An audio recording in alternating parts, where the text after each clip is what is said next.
Nabisto ang koneksyon ng asawa ni Senador Rodante Marcoleta sa insurance company ng mag-asawang Curly at Sara Diskaya, ang naturang insurance agency, kabilang pa sa top 10 insurance company sa bansa. Ayan mga kababayan, lumabas na meron palang ugnayan ang asawa ni Rodante Marcoleta sa pamilya Diskaya.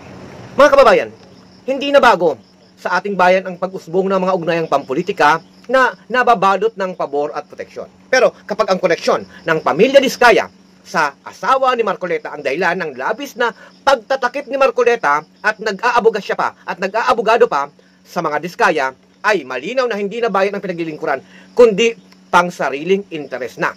Ito ang matinding sakit ng ating politika.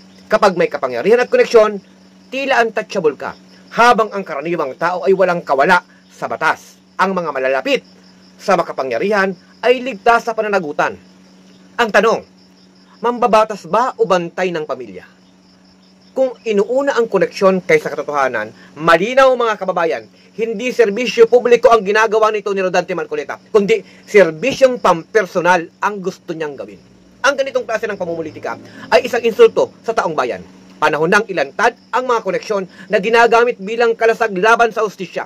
Hindi dapat protektahan ang iilan habang ang bayan ay patuloy na biktima ng katiwalian at pagtatakip.